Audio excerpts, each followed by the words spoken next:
Good evening, everybody, and welcome back to the CIL, the Collegiate iRacing League, here on Twitch and YouTube. Here tonight. Tonight we got a good one. We're heading to Japan as the CIL takes to the circuit of Suzuka, and this should be a good one. Joining me up here in the booth once again is Josh and John. And guys, what does this have in store? Josh, first of all, welcome back. Yeah, it's going to be exciting. This is one of my favorite tracks. It's a little bit bigger. It's got some fast sections, guys. The S's are going to require every driver to be precise at each apex. If you miss one, like any slalom, it's going to set you back every time, again and again, unless you really get the car slowed down and get it squared up. And then going into the dangers and then into the hairpin, those are some really fast areas where it's hard to overtake, and we're going to have to see drivers with patience. And then going into some of the technical parts, spoon curve at the end, and then down the long stretch into 130R, the well-known corner that Suzuka has, where it's very high speed. And in these cars, the drivers will either drag the brake or lift. It will not be flat out for these guys. So it's going to be a full workout all the way around the track, but it's not going to be the same. The S's in the first sector are very different than the chicane and the fast components to the final sector, and the second sector has its own personality as well. So, John, I think you're the expert this evening, but I think we're going to have the variety pack in store tonight. Yeah, I'm really looking forward to this one. You said Suzuka is one of your favorites. One of my favorites, too. It's got that big rhythm section up front that you mentioned, and then getting into some really famous corners like 130R leading up to the Casio chicane, the site of the very famous 1989 Formula One race where the championship got decided between Alain Prost and Ayrton Senna that year. Two guys coming together at the top of their battle. And I'm wondering if we're going to see any of that tonight. This is going to be a bit of a challenging track to overtake at. Your big opportunities are going to be down into the hairpin at turn 11. Turn 1 is also an option, but you got to get that one nailed up. It's really easy to get the back end of the car loose on entry to turn 1, and then you're really out of shape for turn 2 and the rest of that rhythm section up at the front. And then finally, entering that last chicane, if you can get the inside, you'll be set up well to make sure you compromise the other guy's exit there and get a great run down the straight. So overall, these GTE cars are going to perform very well around here. The GT3 cars also performing well, about 4 to 5 seconds off the pace. Of course, the alumni are in the GTE and the students are in the GT3. GT3 cars still have the benefit of having anti-lock brakes, which at this track isn't as big of a benefit as it was last time out at Laguna, where we saw guys like Alexander Klenk and Nate Olson really put those cars to the test and use the anti-lock brakes to their advantage. Not as big of an advantage here. Pretty smooth track, not a lot of areas where you got to watch out for too much curb usage. There's a couple minor areas where it's a little bit easy to get an off track, but overall, I expect to see some pretty low incident counts tonight, and just looking forward to a clean race overall. So, Jarrett, that's my thoughts for this race. I think we're going to see some familiar faces up at the front as well. I think we're going to see guys like Jeremy Rogers really dominate that GTE field. And then Thomas Toomey and Michael Koholich probably up there at the front of the GT3 field. I don't know. What you're thinking for tonight? Yeah, I mean, you mentioned the name Koholich. We saw him last week make his debut at Dover on the oval side. I'll be curious to see how his skill translates here on the road. You mentioned Suzuka, that very technical track, and we talked just before the broadcast about how hard it's going to be to pass here. And that's going to be really interesting once that multi-class racing starts incurring. We start seeing the GTEs try to work their way around the GT3s. Will they be patient? Will they not? So far, we've seen guys be quite patient, quite cordial. But after a lap or two getting stuck behind that GT3, maybe that patience starts to wear thin. So that should be quite interesting here tonight. Josh? Yeah, I think the front stretch and I think that the run up to 130R after Spoon Curve are going to be passing opportunities, maybe even into Spoon Curve. There's a little bit of a run before there if you can get on the inside and get it completed before you get to Spoon. But guys, the first sector is all S's, and then I don't really care to go side by side through Danger 1 or 2. I think that there's going to be limited passing opportunities. We talked about patience all night. You see right there your current points leader for the University of Illinois. That's Nate Olson, and we're going to hear his name all night long. Chasing him just 5 points behind as we set up the storyline for the season is going to be Alexander Clank from Worcester Polytechnic Institute. So a couple of these guys really eking out, each with a win to their name this season as we come in round 3. And guys, you can bet that both of these drivers will be trying to take the advantage over the other and get 2 wins under their belt this time. Yeah, so we're on board here with Nate Olson for a flying lap of Suzuka, down hard on the brakes into turn 1 and getting it checked up a little bit wide of the apex in turn 2. Tries to get it forced in there a little bit. So a little bit too much speed there carrying in, then setting up for turn 3, giving up a little bit of speed on the apex to make sure you can hit turn 4 right. Don't run quite all the way out to the exit because you got turn 5 coming up right after that. Get on top of the green curb there on the entrance and then hold it tight here all the way through turn 6 as I exit no further than mid-track out there. Then work your way up the hill through turn 7. Use just a little bit too much of the curb, man. That was pretty close. Really pushing the limits there, running towards the first Degner corner. Very tight corner, very fast entrance to it, and then hard on the brakes again for turn 9. A lot of camber on this corner. You can use that to your advantage. Just about avoids the off track, it seems, on the exit of turn 9. Setting up turn 10 into turn 11, the hairpin, hard on the brakes, get down on the apex, bit of a late apex there, and then use all that exit curve that you can get away with there. And now we're already going to start setting up for spoon curve, this really nice flow.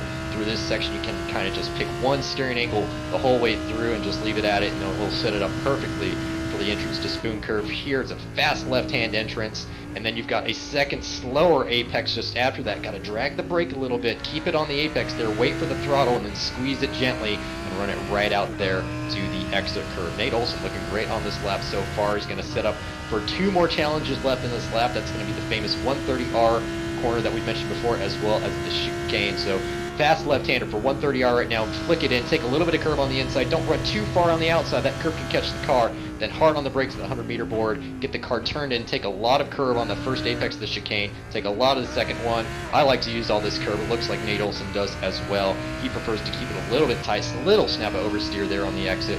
Overall, a pretty solid lap from him. Just that minor mistake there at turn 2. Let's take a look and see what lap time that threw up there for him. So that was a 2:02.2. And with only 2 times on the leaderboard right now for GT3, that puts him in provisional pole, and Thomas Toomey bringing up 2nd place right now as well. So fantastic lap from Nate Olson. I really like his line choices through most of these areas. Josh, what are you looking for when you're riding on board with these guys?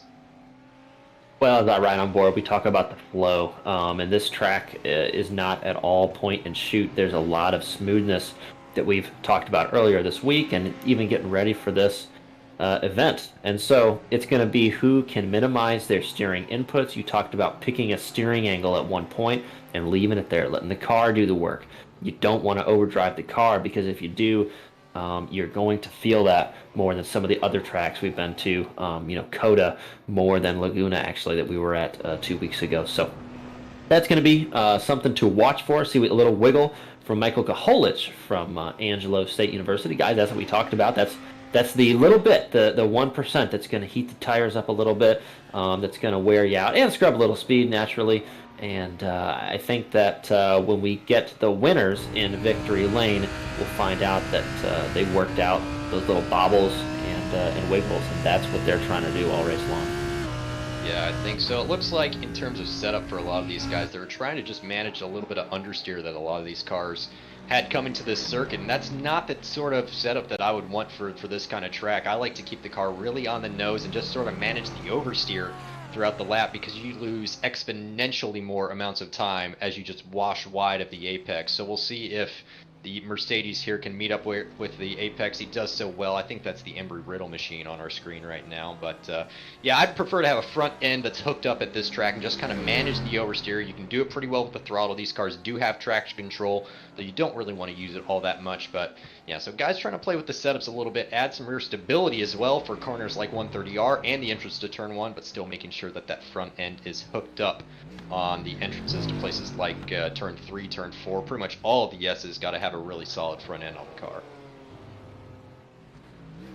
Yeah, and we saw a little bobble there even through 130R. John, walk us through a little bit. You said that a curve, and then I think before we hear from NextBookIt a little bit, tell us in short how that curve at the outside of 130R are able to hook that car. How does that affect these drivers? Yeah.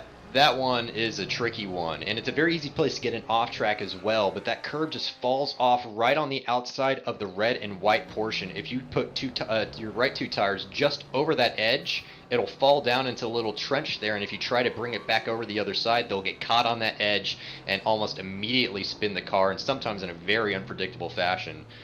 So if that happens, your only strategy then is just kind of hold the brakes, hope you don't hit any cars, you hope you don't hit the wall, and then try to recover and continue after that. But that's the one area on this track where you really got to be careful with the curb. The exit out of the chicane as well, that curb can be tricky sometimes if you've got the dampers set just right and they're kind of soft and rebound, soft and bump and then stiff and rebound, then they'll tend to be okay. So that's the issue with 130R. We see a big spin coming through turn 7. That's going to be the Dunlop curve. A little bit too much rotation there on the entry, I think. And now we're on board with Angelo State, heading down towards the hairpin. So, Jarrett, I think we've got a sponsor to introduce. Correct me if I'm wrong. We do, and we're going to hear from the good folks at NextBookIt themselves, and we'll be right back for the start of this one here at Suzuka. We'll be right back.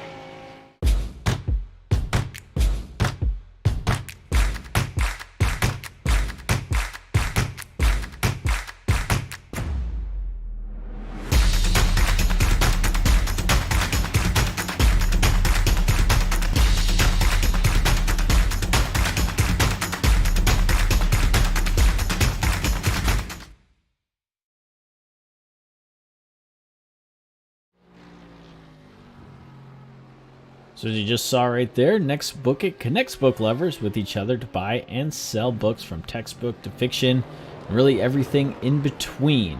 For every account that is created with the code CIL 2021, that's CIL 2021, NextBookIt is going to put $5 toward the CIL Scholarship Fund, and that money gets redistributed right back to the drivers you're going to see on your screen here tonight. Maybe drivers that want to try out a new car and wouldn't otherwise be able. Maybe drivers who don't have that track and they want to get in on the action that week. The CIL making it happen. And great to have them on board. And guys, great to bring it to a track like Suzuka here tonight. Yes, super excited for Suzuka, and even got a couple comments today on the concept of the league being able to provide, support for drivers who finish in the top 10, as well as the scholarship fund you mentioned, and we direct that, attention to NextBookIt. So, Jarrett, you said it. We're going to have a good race tonight. You see Michael Koholich getting every bit of the curb there in the first danger. He'll try and get it slowed down. Just a little bit of curb in the second.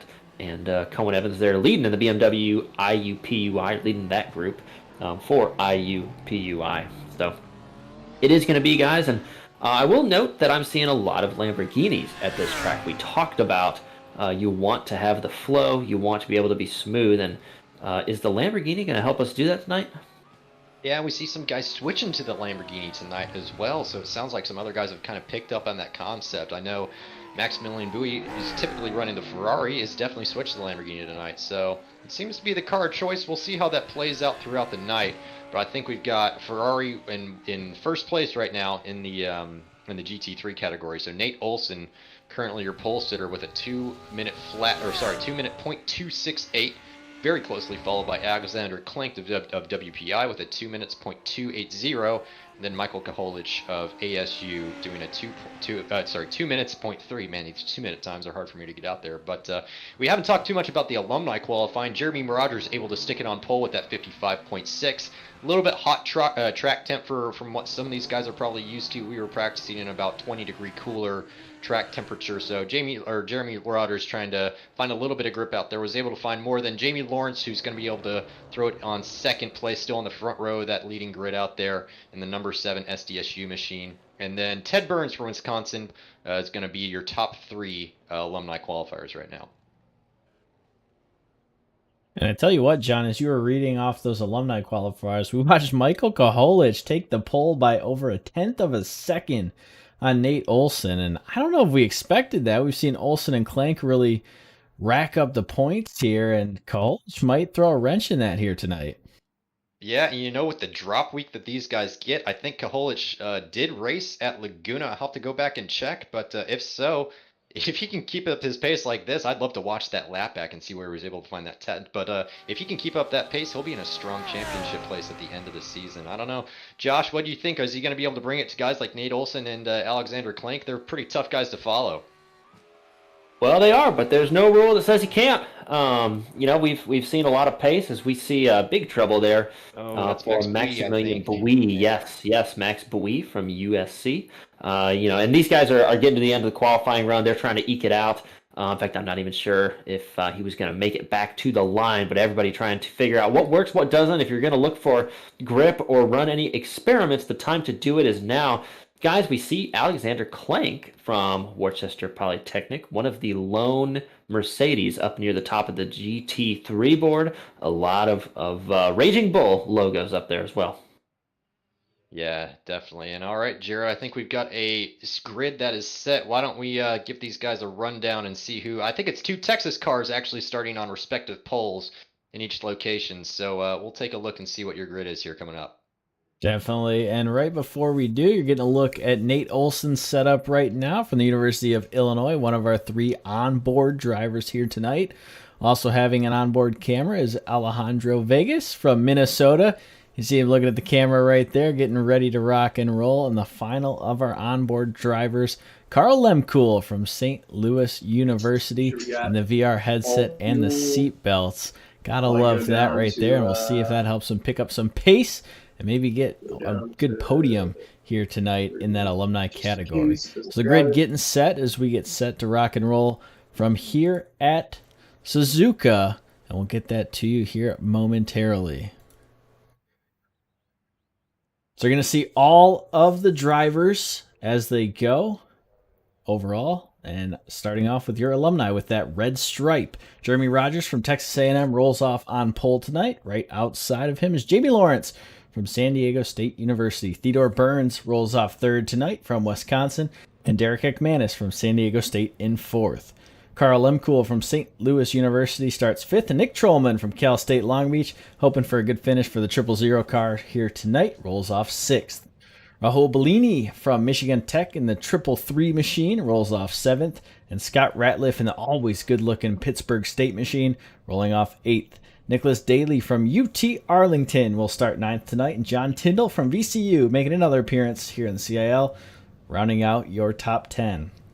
Alexandre Pacini from Santa Maria Federal University rolls off 11th, and Nathan Kuhl from Bemidji State rolling off 12th. Carrying on down your grid and now into the students with that green banner next to their name. Michael Koholich from Angelo State starts first in the students, 13th overall. Nate Olson rolling off 14th overall.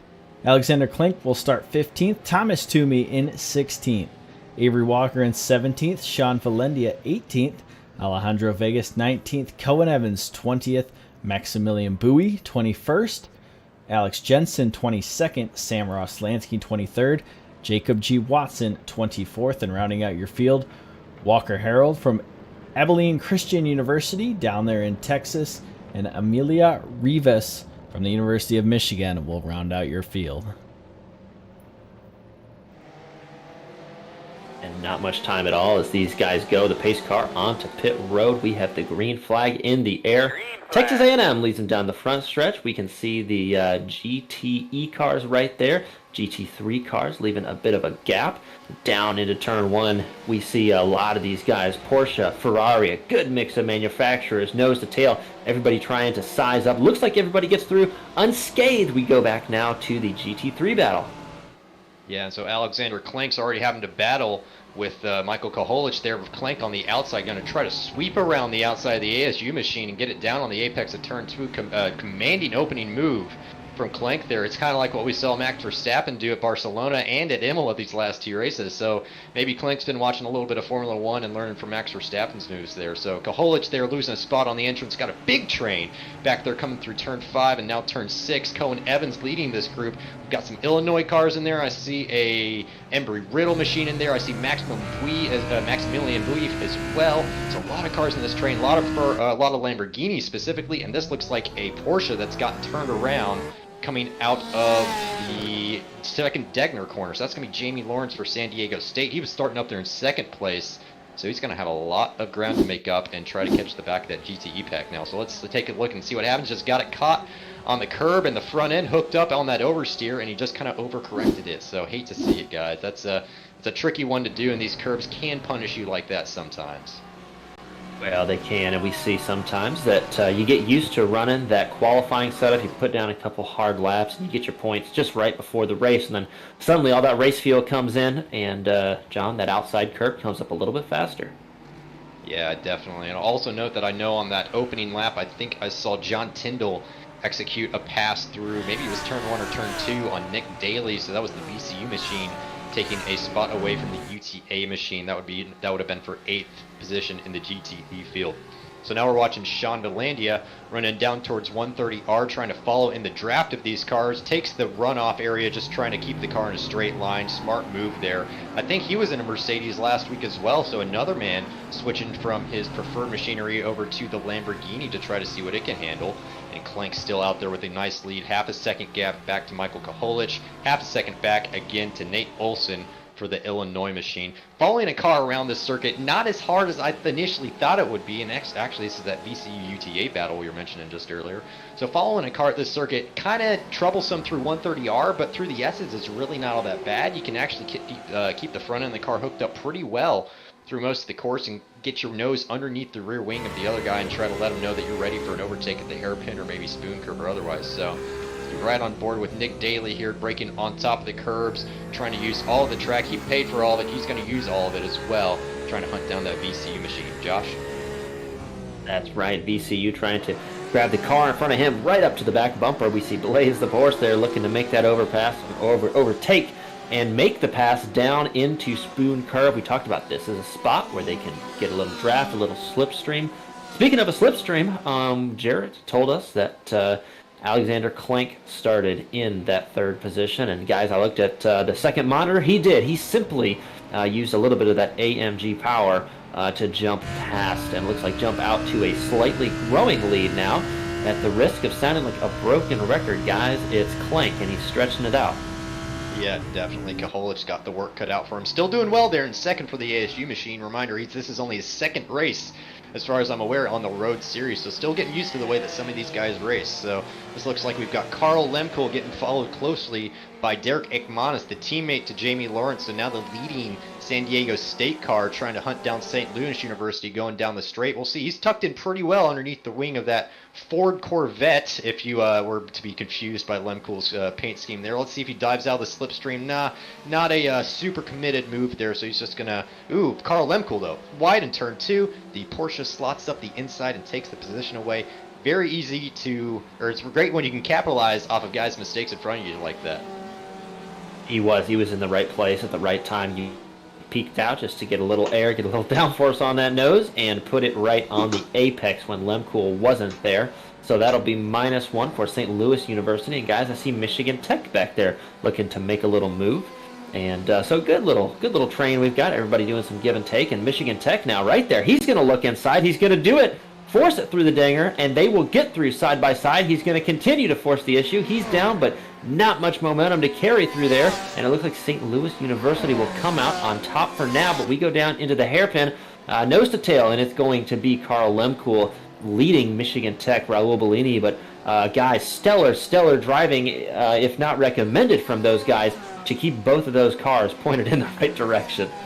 Yeah, I'm going to have to watch that one back. Going too wide through both the Deckner corners is not recommended. Those are pretty much single line corners that are extremely quick and challenging. So going too wide through there and surviving is a testament to how good these guys are on their own right. And now they're exiting Spoon Curve there and getting straightened back out and trying to think about how they're going to approach 130R and that last chicane that is obviously going to set them up for the main straight and try to get them in a position to overtake going down into turn 1. But it looks like the gaps are a little bit big right now. I think the closest gap in the field is going to be Sean Valandia in the students trying to chase down Thomas Toomey for 5th and 4th position there. So we're on board with Toomey now. There's Sean Valandia for UCLA in that Lamborghini. Still got a big Lamborghini train here. These guys might just be biding their time. We said it would be kind of difficult to overtake at this track.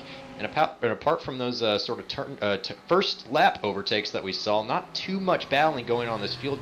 Guys just trying to keep it all in a straight line and keep tucked under the other guy's wing. Yeah, and we're definitely learning, feeling out these cars. We're watching what these drivers will learn here as we come back onto the front straight. These leaders are simply nose to tail and just trying to save a little bit of fuel, probably save their tires. With over 50 minutes left in the race, no need to jump ahead right now. So everybody kind of feeling it out, and unless you have one position staring you in the face, like we just saw as Lemcool slid around there through the apex of turn one, it's going to be pretty casual, I think, for some of these drivers starting up. Yeah, and I think based on the interval that I was watching there, it looked like John Tyndall was trying to execute a pass on Rahul Bolaneni from Michigan Tech. I think it's Michigan Tech where that Bolaneni's from. And he got within under a tenth of a second underneath that Ferrari's rear wing and then looked like he backed out of it. So still trying to make some moves happen there. Actually getting kind of really close between the two Porsches there. Maybe a tiny bit of netcode. Both the cars survive. But Daly tried to slot it up the inside and take away that inside exit line from him. Couldn't quite make that happen and got a little bit too close to the rear bumper. So Spoon Curve is one of the few places on this track where I really don't want to be underneath another car's rear wing all that closely. Guys tend to take a little bit different line through there sometimes. It's not the most predictable of corners, and you really have to have great eyesight through that corner to make sure you meet up with that second apex. And having a car in front of you is going to take that eyesight away from you and really limit what your vision can be and understanding what your references are entering that corner. So watching these two guys negotiate the dumb up curve right now. That's going to be the Wisconsin machine. Sam Roslansky, teammate to Ted Burns, who's racing up there in the GTEs, following the Queensland machine driven by Jacob Watson. Jacob Watson, I think, got in an instant last week at Laguna, if I remember correctly, down into turn one, just kind of ducked two tires out on the grass trying to let the spot by. I think it might have been for one of the GTE cars, and just got the car a little bit rotated. So doing a little bit better this week. No spins yet as far as I can see, sitting down there in 11th. So now we're on board with Rahul Bolaneni trying to chase down John Tyndall. No, that's not got to be John Tyndall. That's going to be Nick Trollman in front of him. That's right, from Cal State Long Beach. This little group here led by Mr. Trollman. And looks like we're going to go back to 130R. See UCLA run a touch wide, some smoke there. Looks like somebody would be off to the right. That's Alexander Clank. So your leader, Alexander Clank, as UCLA, looks like couldn't quite see the corner, maybe had to bail, but a little bit of shuffling up at the front here. He's back on track. We see Alexander Clank.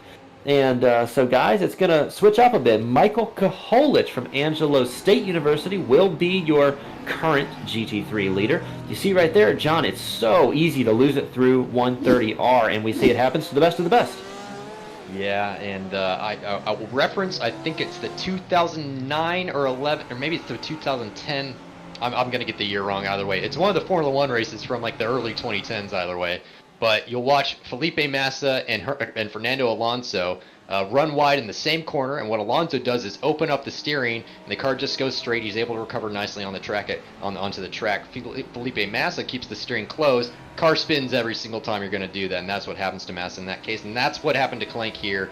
Tried to keep the steering lock in to keep the car off the curb at 130R. The car still ran over the curve, and then he had all that steering lock on, so it just caught on the edge of the curve as we were talking about earlier, and then spun the car around. So easy mistake to do, something that's kind of hard to train out of your system, because the natural instinct is to stay off of it and not to purposely drive onto it more, which is really what opening the steering is going to do.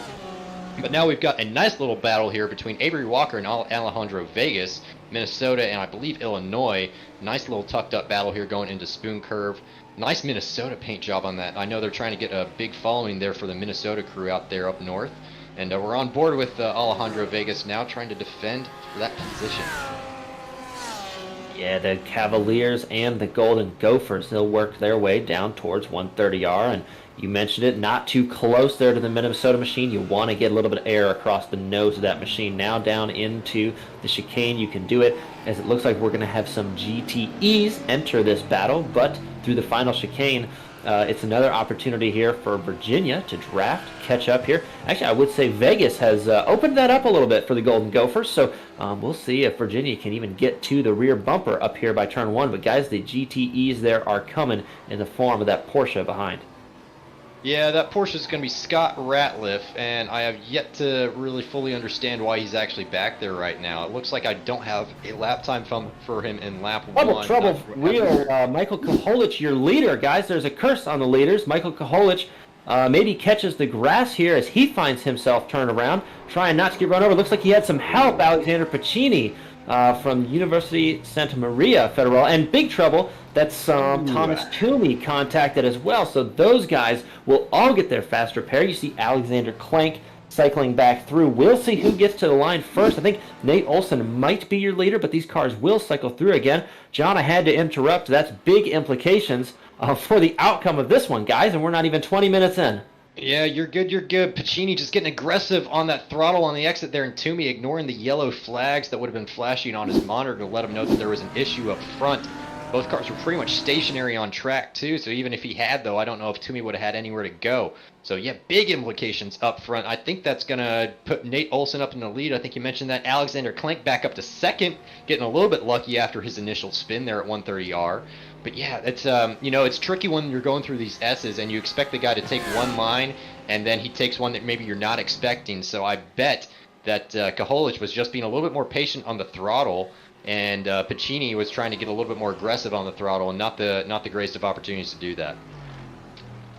Yeah, certainly. So I did not have this on my bingo card. A couple big lead changes as you see the leaders atop your screen. That's Nick Olson for the University of Illinois and Texas A&M. The Aggies led by Rogers. That's Jeremy Rogers.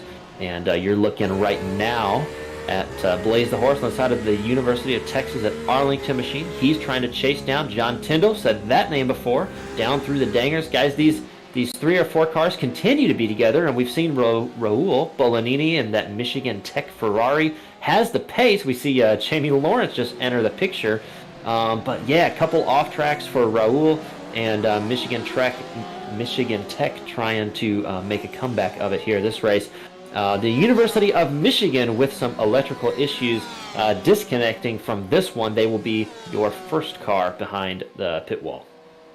Yeah, Jared, I got a question for you. Did you think we would see as many spins and weird little instances as early as we have? I didn't expect to see quite so many spins this early, maybe 1 or 2 down into turn 1, but they've all been at mostly unexpected points for me. Yeah, definitely, and it's not just maybe the back markers, it's not just the middle of the pack, it's everybody.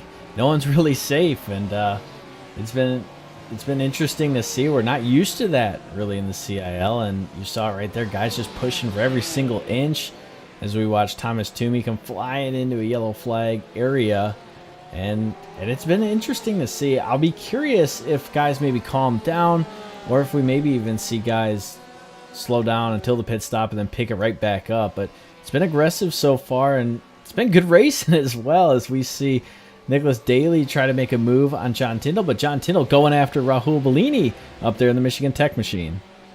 Yeah, I think Michigan Tech had a little bit of a lockup into that last chicane, so that would have overheated the front tires ever so slightly and put him on the back foot trying to exit that chicane. That's probably really what got John Tyndall involved in this battle right now. That VCU machine looking pretty good. Double Porsches on top of Ferrari there, looking for 6th place for John Tyndall. So, yeah, a little bit interesting. I think you might be right. I'm expecting to see guys kind of calm down a little bit.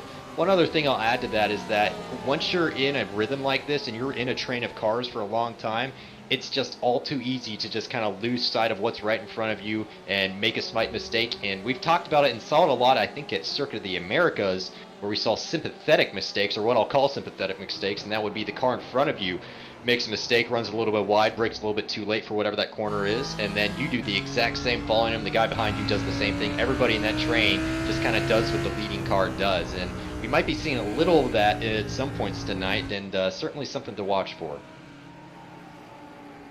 Yeah, and with all those developments, your leading Virginia driver will be Avery Walker that we're riding on board with, and he's trying again to chase down, we've said it before, the University of Minnesota. That's Alejandro Vegas.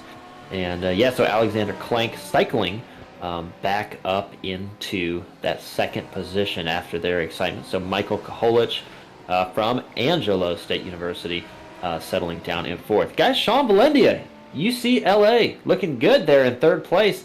It pays to keep the tires on the track, and he is sailing in that Lamborghini.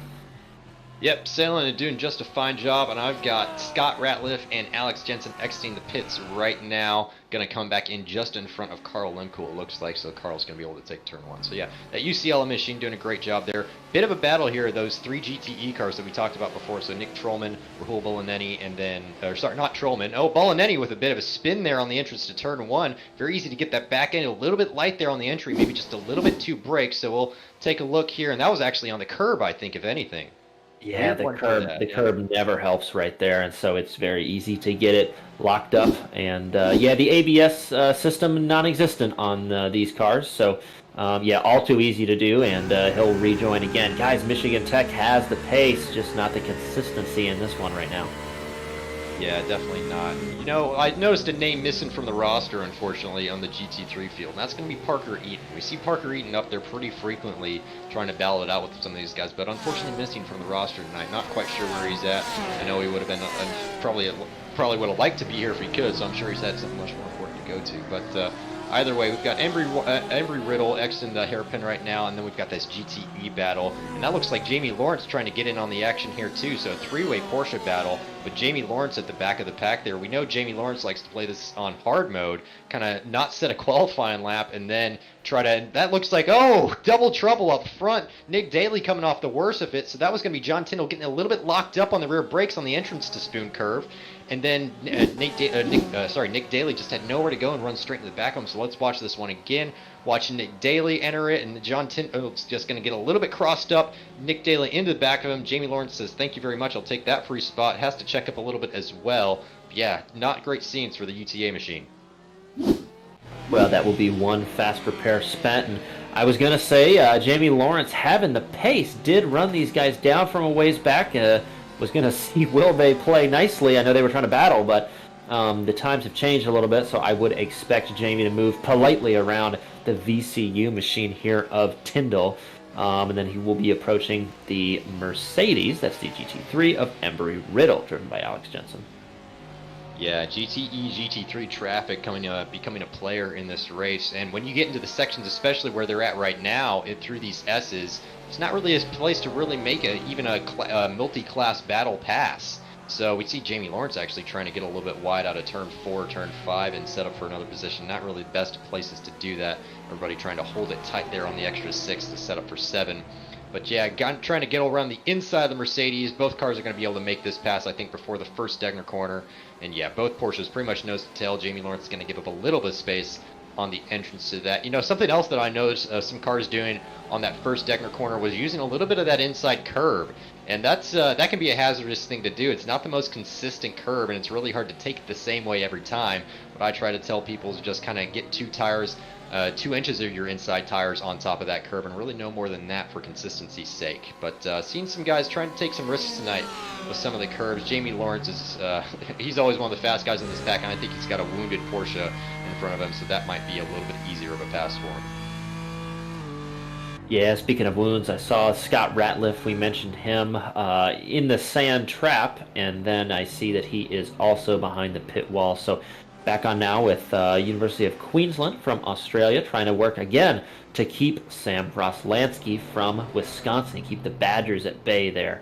And Sam and then the S's were right on time. Looks like had a really good transition there, and they will transition now onto the second sector, coming up all the way back out to that curb. Don't know if we always recommend that line. Looks like a little bit loose for Sam. And car was off on the side. Might have been Angelo State, but I didn't see as well. So, yeah, those guys trying to make their best work. And it is, looks like, you know what, USC. That's Maximilian Bouy, USC. And, yeah, just it's not hard, guys, to get up over the crest of that hill and have the weight come off the rear of the car and have it skate around whether you have some throttle in it or not. Yeah, definitely the case there. And that's a corner where you really want to be in the throttle as early as you possibly can. And so you're going to give it everything it's got trying to get that fast exit out of that corner. And sometimes the rear tires just will not hold, especially when we've got 20 minutes in, lap 11 of this race so far. So about 1/3 of the way through to go. These guys will take some fuel onto the pit stop. Probably will not take tires today. The tire wear at this track is not nearly as bad as it was at Circuit of the Americas. It's pretty similar to Laguna tire wear. Jared, on my monitor, I've got an Embry Riddle car taking a wild line through the grass through turns. I think 9 is now back on track on the Degner corner, so that's going to be Alex Jensen taking a little bit of a trip there. But yeah, this double Lamborghini battle. So yeah, this is the Mercedes just getting a little bit wide there, actually, coming up to the top of the hill, and that's one of the issues that can happen if you just push too wide. You got to be able to predict when the car is going to run wide there through turn 9, because you got to let off, because you just don't want that sort of thing to happen every single time. And it probably will if you just let the car run out there. So now we've got Minnesota on Illinois into the S's. And it looks like the Minnesota car has given way to the Virginia Cavaliers there. You can see going down into turn 1. And not sure if there was a little slip from Minnesota or if he just wants to conserve fuel. That is a strategy, and I'm sure that Avery Walker from Virginia has been saving a lot of fuel. So maybe a little bit of mind games there from the Golden Gopher. Yeah, maybe a little bit. And Jarrett, at this stage in the race, we're about 1/3 of the way in. Do you think we'll see any guys try to take that alternate pit strategy? I think we've had 2 cars go down pit lane. It looks like Max Bluzek's in pit lane right now. But if they were going to do it, this would probably be about the time. Yeah, definitely. And you talked about it in pre-race, how hard it is to pass. We're seeing it even right now, how hard Avery Walker had to just work to get by Alejandro Vegas. You saw the time delta between them, 0.3 of a second for what seemed like 3-4 laps. So in my mind, is it a bad idea to go down pit lane right now, fuel up, and then go to the end? No, not at all. And I would not be surprised if we see 1 or 2 guys maybe try it here in this one. Yeah, I'm expecting to maybe, if anybody, try it. Maybe somebody like Ted Burns or somebody up there that we know probably has the pace and can spend a little bit more time in clean air just figuring out the track if he takes that earlier pit stop. But maybe not. We'll see what happens. Tends to be the case that guys don't like to do that. Maybe 1 or 2 laps of an undercut. Probably not a full 20-minute undercut or 11-lap undercut. So now we're watching John Tyndall. Jamie Lawrence has made the overtake on that car and has put himself up into 6th place. John Tyndall in 7th right now, about 0.9 of a second off the bumper of the SDSU machine. So yeah, that wounded Porsche back there, it's wounded mostly on the rear end, which isn't going to hurt him too bad in the straight line. It's going to kill some of his downforce actually coming off that diffuser. We saw him get a little bit loose out of turn 7, I think it was. So maybe he's lost a little bit of rear downforce. Car does look a little loose there on the entry to Spoon Curve, and it's able to get locked down on exit. Still actually a little twitch of oversteer. So yeah, I think he's got some diffuser damage more than anything else. But then we're on board with Jeremy Rogers at the front of this field. Unfortunately, no cars for him to battle, but I'm sure he doesn't mind too much, just probably trying to manage that gap behind to Ted Burns. Yeah, nothing like a few hot laps early in the race to get yourself off to a good start, build that gap up. Looks like here we were watching this battle between Wisconsin and Queensland, and it looks like Queensland actually up out of the groove, and Wisconsin maybe, John, a case of following where your eyes are looking. I'm sure he got very excited to see that Queensland machine off, and maybe a little bit too excited, just grazed up there, but completed the pass nonetheless, and that'll shuffle their order as well. Yeah, call me a prophet, because I think I said sympathetic mistakes earlier, and that's exactly what I think happened there. Jacob G. Watson just getting a little bit wide, getting into turn 1 and turn 2, and probably the Wisconsin machine doing the same thing, but able to get off with it a little bit better.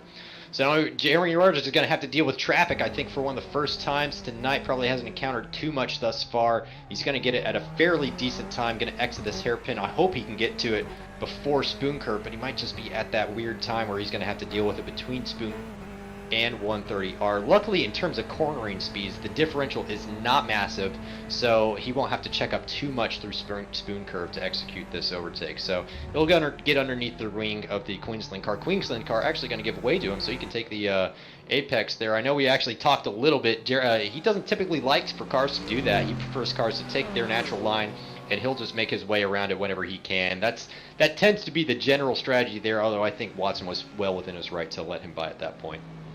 Yeah, I mean, the biggest thing being you're letting the driver behind you know, in the faster class, know which line you're taking, making it very clear. And I think Watson did that right there, leaving the car way out wide, staying out wide, and just giving Rogers that apex, able to do that successfully. But you said it right there. At a track like this, sometimes it's better just to run that racing line and let that faster class do its thing. And we saw that right there with Sam Ross-Lansky, and that's how it works. That's multi-class racing there, folks. And that's what's really cool about these GT3s and GTEs. It's a little bit of speed differential, not as much as you'd see with, say, an LMP1 car, for example. Yeah, or even the LMP2s that we ran last season, that was a massive speed differential. I'm trying to think back. I think it was at the Nürburgring race that we ran, and there was a 3-car battle. I know Jamie Lawrence was involved. I think maybe Ted Burns, Jeremy Rogers was in there too, maybe. And an LMP2 came up behind him. It was probably Alexander Clank. Just had to sit there and let those guys battle it out because he was probably at, like, I don't know, 40% pace when he was doing that, because those LMP2 cars were wicked fast on a lot of those courses. But yeah, the only thing with Watson letting him by at that point, I think, is that it compromised Watson a little bit more than he probably could have gotten away with as compared to Ross Lansky, because that put him on the back foot in terms of trying to get back up underneath the bumper of Ross Lansky, who was just able to let the car by on the straight, which is going to render him a little bit of an advantage in that area. So I would like to see Watson maybe wait a little bit longer to let him by, maybe in between that straight, because that probably would have given him a little bit more benefit, and maybe even pick up the toe off of Jeremy Rogers' rear wing into 130R and then down the main straight. Yeah, guys, there is a bag of strategies here. And one strategy we have is actually looks like your leader or former leader, Nate Olson, down into pit lane in the GT3 machines. But looking at Michael Koholich trying to bring one back here as he tries to get around the UCLA machine. We talked about Sean Valandia. And Alexander Clank is your leader. You do see the numbers followed by the X on your leaderboard. Those are the incident points that these guys have. Actually, Sean Valandia a bit up there with 7X. I know he's gotten 2 or 3 from running wide at 130R, and those points will come into play. If they get enough, that will be a drive-through penalty for these guys. So there is your University of Illinois fighting Illini, Nate Olson coming out of pits now. Yeah, looking at those the lap times pop up there on the board as we come through. Carl Lemkel throwing up that 58.0, Nick Trollman with a 58.4.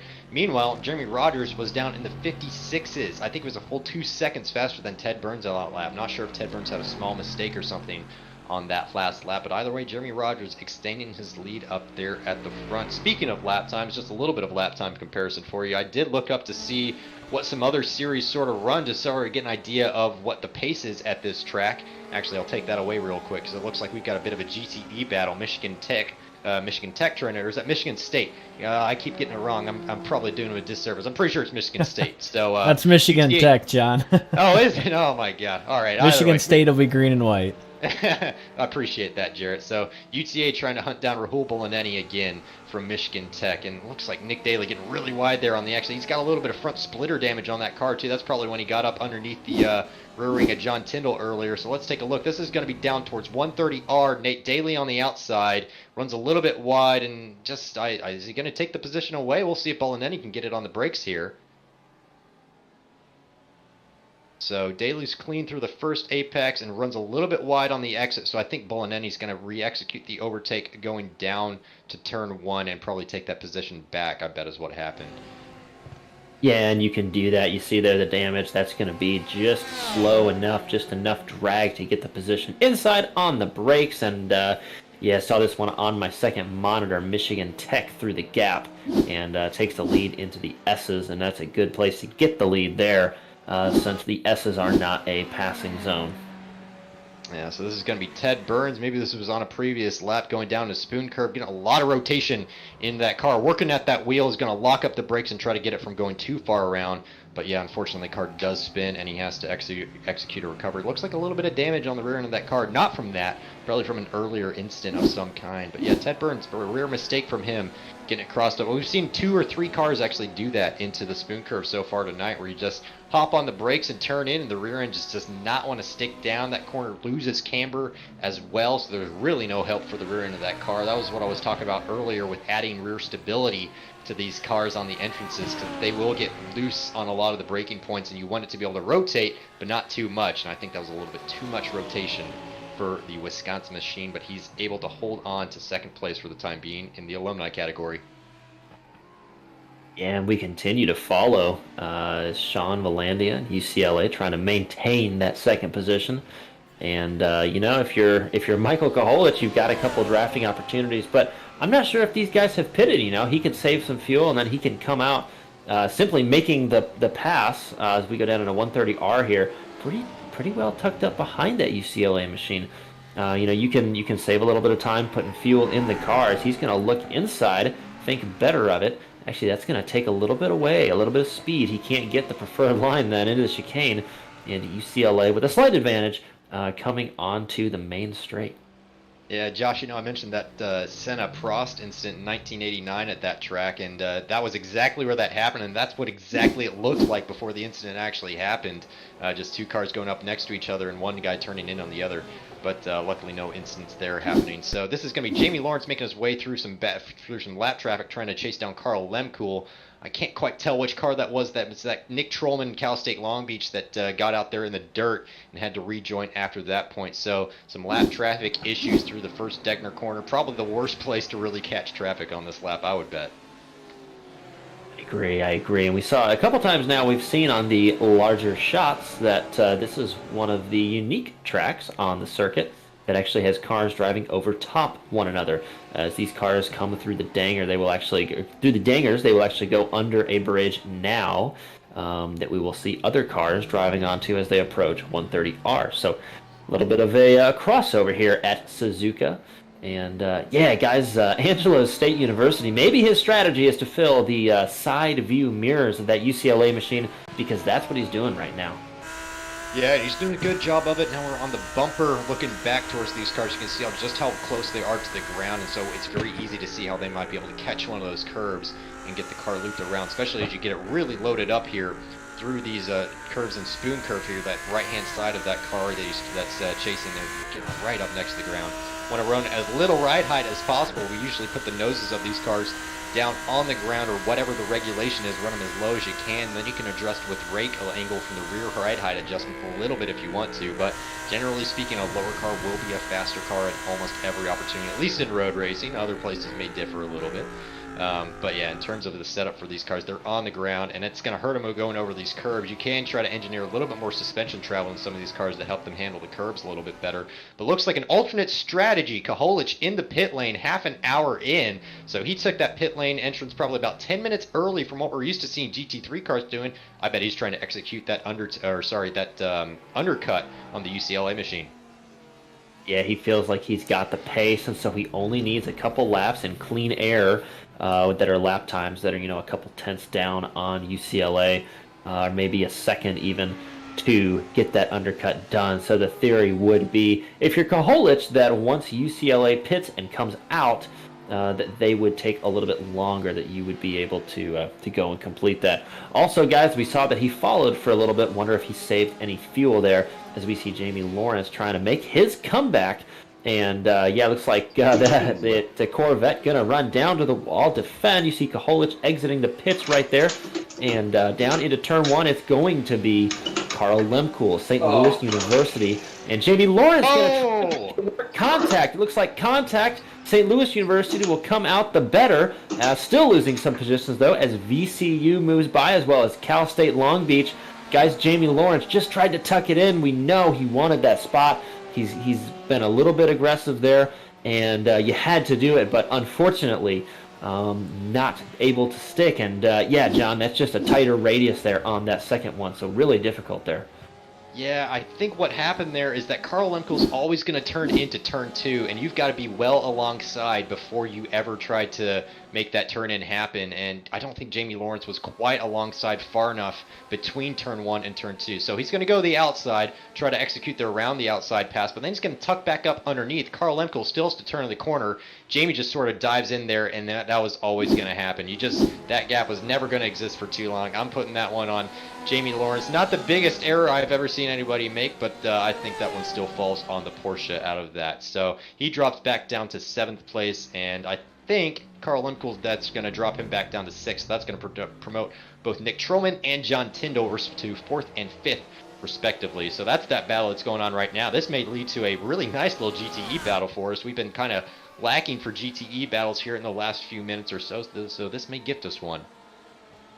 Yeah, Lemkool from St. Louis University, probably trying to figure out how on earth did these guys just get ahead of me.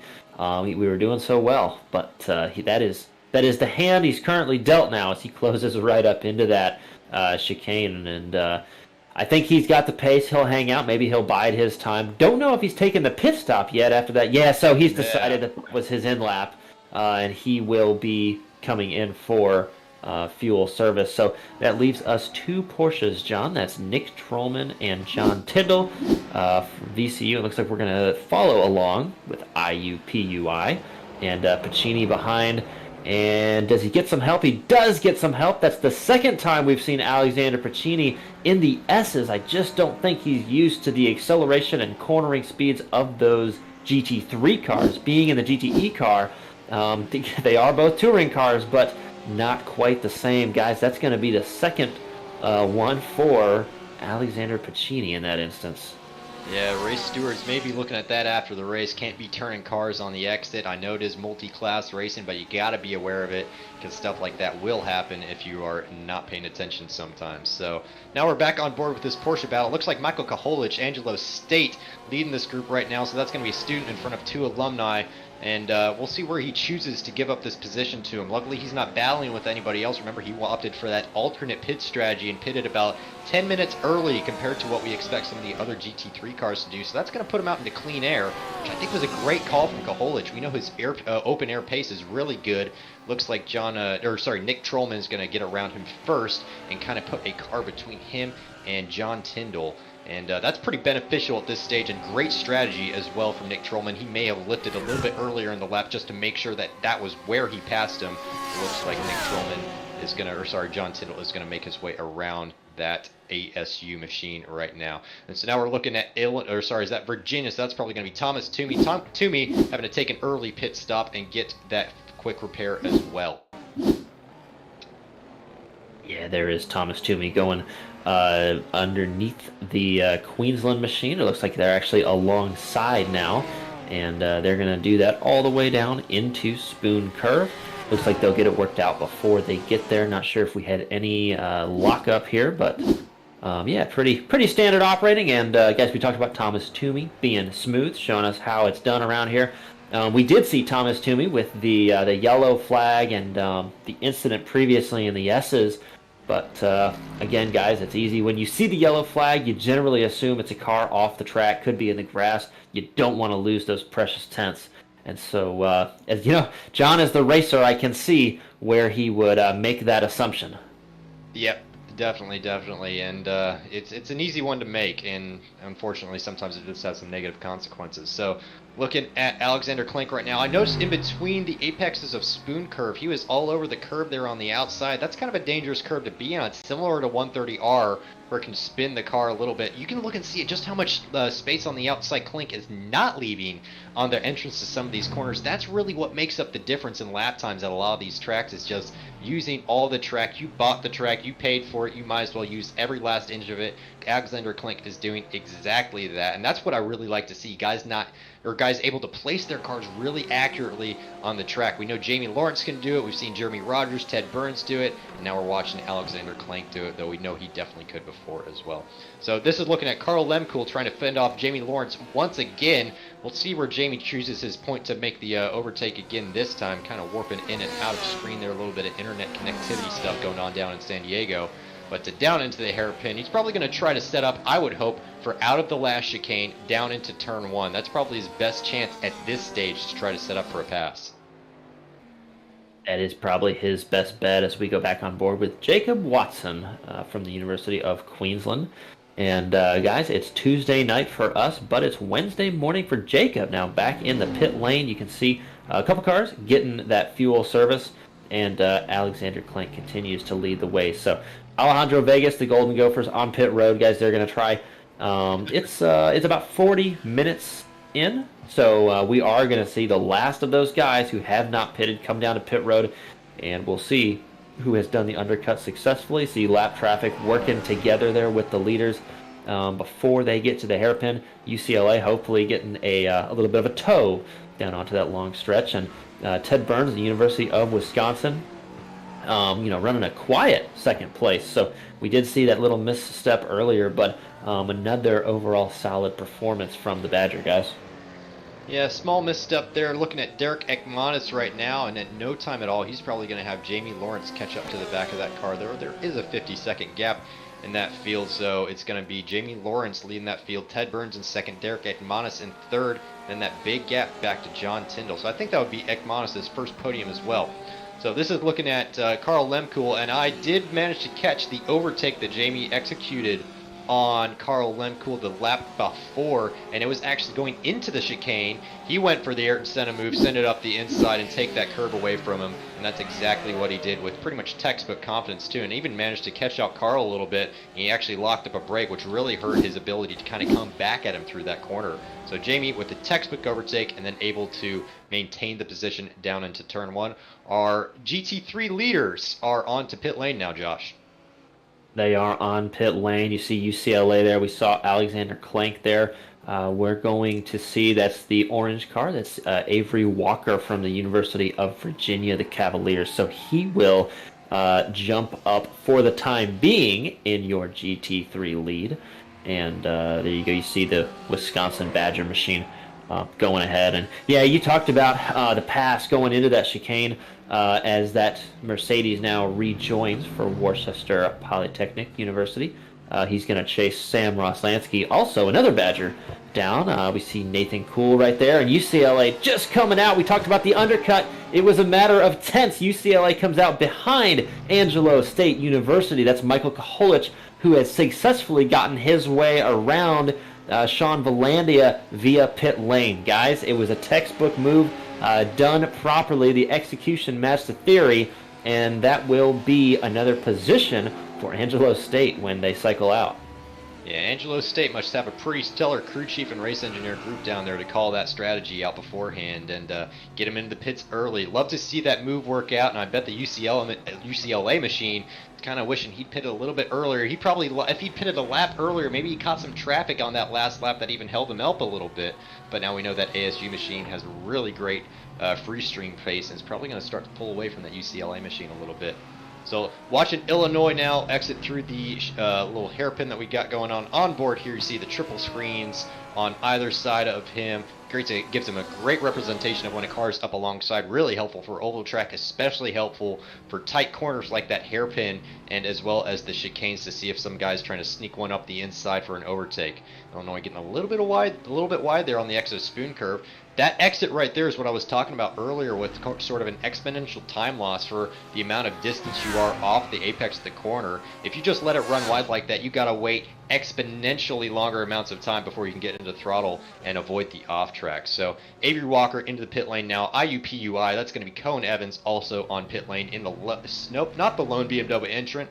Most mistaken there. Not a lot of love for the BMW in this series yet, but Jacob Watson and Cohen Evans representing it well. Yeah, those guys always representing it well, and Clank looks like coming across the line, so he will cycle out. We know he has completed the pit stop, as has Nate Olson, and so those two guys will be your leaders, and we'll see if Alexander Clank can pull it off. We talked about, guys, the championship as it runs, University of Illinois and WPI, and your leaderboard, WPI and the University of Illinois, so we'll see who can come away with this one, but the advantage is Alexander Clank right now, and that would be big if he can get through, get one win to Illinois, or get two, sorry, to Illinois' one win, and add one in this race. That would be a strong move heading into the back three of this season.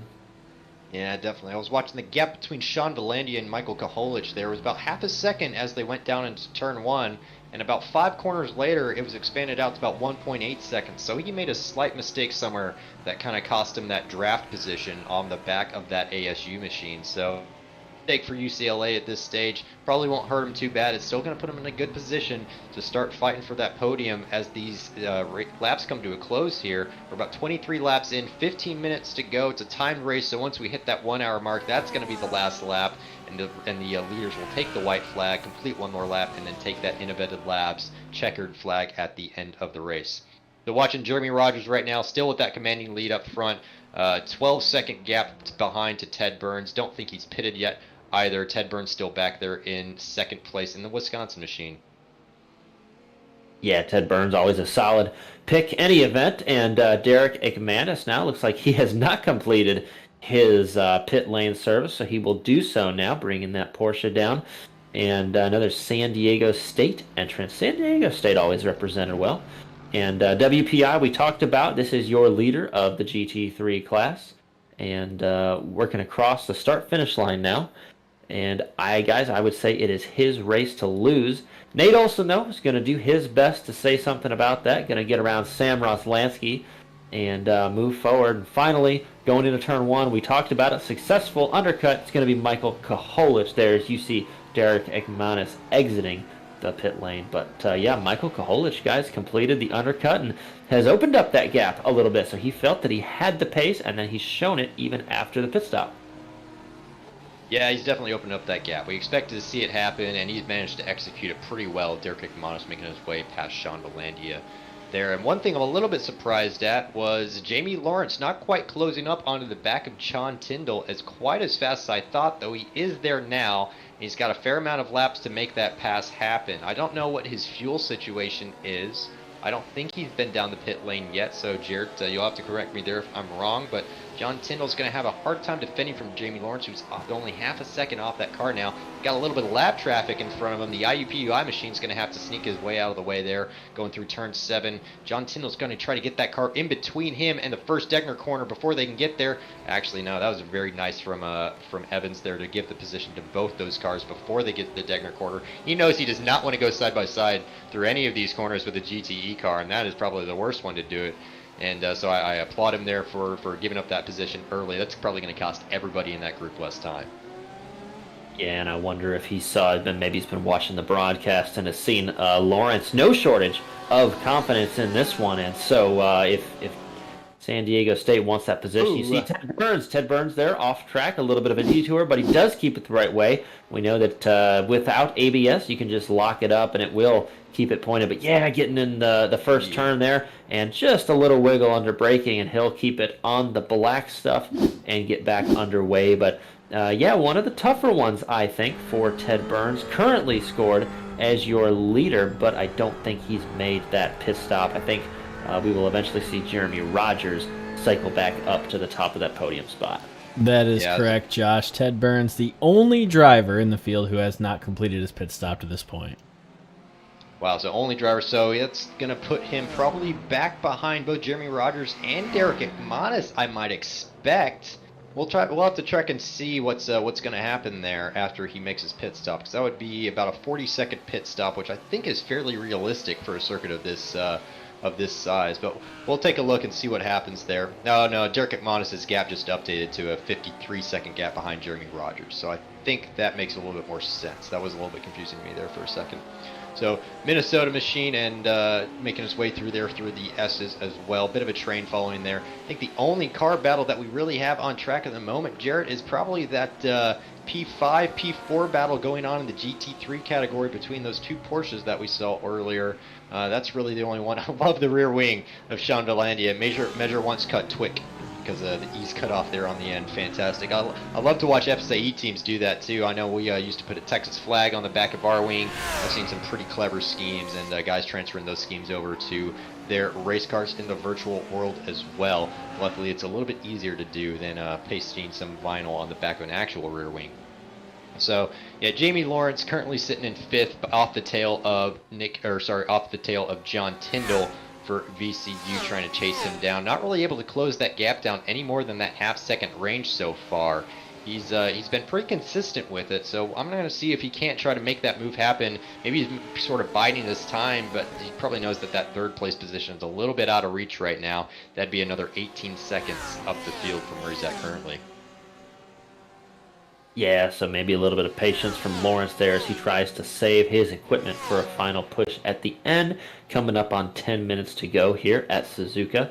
And we can see a couple drivers, Ekmanis, Olson, and a couple of the guys. Now Koholich running their fastest lap of the race as these guys come across the line. In fact, that may just be the lap timing. Not sure if that's the fastest lap. But yeah, these Porsches now are going to be looking to get around these slower multi-class cars, and you can see that Virginia has given them the way by. Porsche now will pull out. That'll be Cal State Long Beach, and looks like he's not going to quite get up to that Minnesota machine, so he will split actually this battle right here, and that will be a little bit tough for the final GT3. That'll be Cohen Evans, I believe, who is trying to get around Alejandro Vegas. And guys, we're kind of locked in. Nowhere to pass in the S's for Mr. Trollman.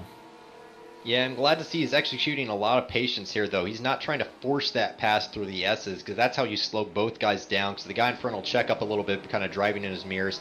Now they're going through turn 7. Actually, Alejandro kind of taking away that inside line. Kind of surprised there. Expected Vegas to give up the spot going there, and Degner 1 and then Degner 2, maybe down to the hairpin.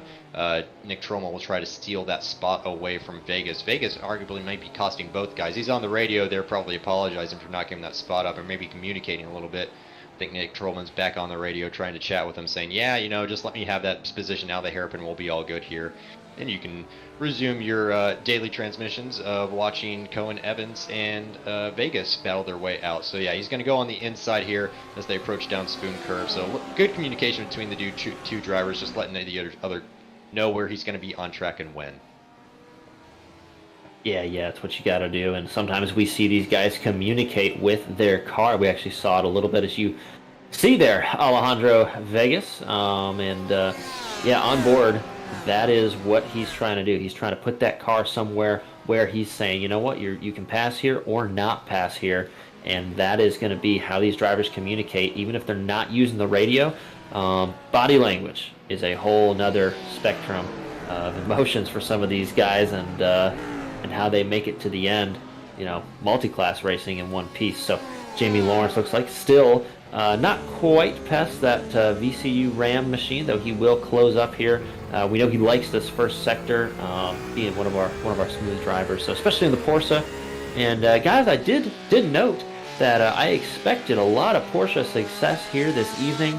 It's a well-powered car and a really nimble platform, but it's the Corvette on top of the charts, and then the Ferrari in second. Porsche waiting until the third place in that podium to pop up. I didn't have that one on my bingo card either. Yeah, neither did I. Neither did I have a Jeremy Rogers 20-second lead over Ted Burns. Never thought I would see that one either. But Jeremy Rogers has just been absolutely nailing this track, never putting a wheel wrong all night long. Only about 7 minutes to go here as we get to the closing stages of this race. So I definitely got to hand it to Rogers. No matter what happens in the rest of this race, he's really shown that he can command a race from start to finish and really make things happen out there. So great to see it from Rogers, and love that bumper shot too that we just saw there. Looking back from John Tyndall at the lovely front end of the Porsche. I think the Porsche's a beautiful looking car, if not a little bit bigger than some of the other GTE cars, but just a classic shape, that rear mid-engine design, and really works well around a circuit like this, especially where you really need to capitalize on some of these exits out of places like the hairpin and Spoon Curve and the last chicane. That rear weight bias of the Porsche does lend a helping hand in transferring some weight to those rear tires and helping them grip up a little bit on the exit. So now we're on the nose of Thomas Toomey for Virginia, trying to get in on this battle that Cohen Evans and Alejandro Vegas have been embroiled in for the last, I don't know, probably 6-7 laps. I think it's been going on now, Josh. I think this one's probably going to go to the end, I would bet. I would say we'll have to wait for the checkered flag to decide it, but Thomas Toomey, whoa, you see right there, that is the GTE machine, the Ford Corvette there of Carl Lemke, St. Louis University. Not far enough up to make that move through the chicane. Maybe a little bit of off track there for Cohen Evans as he tries to find every last tenth going through that chicane. But yeah, we were going to say that battle, and now split up a little bit, is going to be close. And looks like Nick Daly from UTA, Texas at Arlington. He'll make it through. And just a little dabble of traction control. And it looks like maybe out of gas, or maybe not looking for any more. Not sure if he had difficulties there or if something externally came up. But yeah, that'll be the end of the Texas at Arlington race for Mr. Daly. And back on board with this one now. Carl Lemke was not able to get past the Gopher before that turn one. So all the power in that GM machine. Yeah, now he'd like to get by. And Vegas is saying maybe hold on a minute, or Lemke looks like we'll have to wait. So this is going to be almost a full lap, guys, behind the Minnesota machine. Not sure that Lemke was racing anyone hard anyways for position there, kind of in between a couple guys, but not happy at all, most likely. It looks like lockup there in Vegas will let him by, but lockup there from Carl Lemke, so not so characteristic from the St. Louis driver. Yeah, I think Carl Lemke just knows that these guys are in a three-way battle right now with 5 minutes left to go. So very kind of him to just kind of be patient with his overtake and do it at a spot where he's not going to compromise any of these guys and not get too involved in their battle He's even running a little bit wide there through spoon curve. I wonder if he still has some damage on the front of that Ford. It just doesn't look like it's... Man, I even called it a Ford. With the plaster on the front there, it's catching me out too. Sorry, the Chevy Corvette up there with the Ford badge on the front of it, getting a little bit wide on some of these corners. So front end of that car just not super hooked up right now for the driver from St. Louis. But this three-way battle right now for GT3, pretty good, pretty great battle right now. Thomas Toomey in 8th, Cohen Evans in 7th, Alejandro Vegas in 6th, fighting for these positions here at the back end of the top 10 in the GT3 field. About 3/10 is the gap between each car. So we'll see if Cohen Evans can't manage to sneak underneath that rear wing. You can see just how much the BMW sticks out underneath that low profile of the Lamborghini. Not getting a lot of draft off it either. I was expecting to see him close up a bit more into turn 1, but nothing doing. Jarrett, I'm kind of surprised. I expected that BMW to be a little bit better there in the draft. Yeah, and there might be a wrinkle on the front hood of that BMW. Hard to say from here, but yeah, and that right front does look like a little bit of a wrinkle for the IUPUI car. But you mentioned it, using the draft, picking your spots, because right here, Sector 1, very hard to pass. We saw even the GTE of Carl Lemkool unable to pass Alejandro Vegas. And here comes Thomas Toomey. Yeah, Toomey on the inside through turn 7, trying to get it set up through Degner 1. Kind of a hard corner to get your stick underneath the tail of that other car, and then Degner 2 as well. We'll see if he can't get a good exit out of the hairpin and execute the pass on the IUPUI machine. Meanwhile, this is good news for Vegas at the front of this pack. If these guys continue to battle at the back there, that's going to be good news for him the rest of the way, trying to extend that lead there for 6th place. Not going to be able to catch Avery Walker before the end of this one. He'd have to be able to throw down, I don't know, 3-4 seconds a lap faster than the car in front if you ever wanted to get involved and take a top 5 position away, unfortunately. So Minnesota stop finishing position tonight is going to be 6th, it looks like. At best, at worst, it's probably going to be 7th. Or sorry, 8th actually, if Virginia has his way and gets past both of them and the IUPUI machine is able to maintain. But great little battle going on. Still at the front of your field is Jeremy Rogers for the GTE and Alexander Klank for the students. Nate Olson about 5 seconds off the bumper of that Mercedes in 2nd. So Nate Olson doing well. Spin from Cohen Evans trying to pull off a Tokyo drift moment. Sorry, bud. Tokyo is about 200 miles to the northeast. Trying to get that handbrake out of the car. Just see, look, it's a little bit on the curb there on the outside and spins it. Well, that's twice tonight that we've seen that happen, guys. Yeah, and it's not hard to do. But yeah, you're trying to watch. It looks like Thomas Toomey actually down to pit lane. Not sure if that was scheduled. Maybe didn't get all the fuel in that Lamborghini the first time by. He does look a little slow. Might even be coasting down to pit lane. But looks like Cohen Evans will pick that up. Alejandro Vegas from Minnesota will complete this one pretty casually. And guys, I do see that the gap has opened up between Jamie Lawrence and John Tyndall. And I'm trying to use my second monitor to understand why. Yeah, let me know when you figure that one out. I bet Jeremy just had probably tried to do the same kind of Tokyo drift move at some point. Now we've got it on our screen now. So out of the last chicane, it looks like wide on the exit there. Yeah, trying to pull a Tokyo drift moment too. Yeah, well, you might be in Japan, but there's no place for that on the racetrack and able to get out of the way of, I think that might have been UCLA. So just got a little loose off that last chicane and picked up some heat in those rear tires and wasn't able to catch it. So once it does start to rotate like that, you got to be really quick to grab the car by the reins and just try to wrestle it back into contention, because if you let it go like that for too long, the rears get hotter and hotter and it gets more and more difficult to get the car back into a straight line. So on board with the Corvette, the leading A&M car through the S's. He's been on it every single night so far. He's been nailing the practices as well pretty well. So he's been doing a great job. Like his lines through this section, not giving up too much space on the exit of turn 7, but still, or sorry, through the exit of turn 6, but still setting up for turn 7 well, taking just the right amount of curb through Degner 1, getting on top of the apex in Degner 2, taking plenty of curb there at the second Degner, and then leading down to the hairpin, trying to get a straight line braking done. It's kind of difficult because you got that turn 10 just before turn 11, the hairpin itself, but you want to do as much braking as you can in a straight line and not have so much steering lock on. Jeremy executing that to perfection.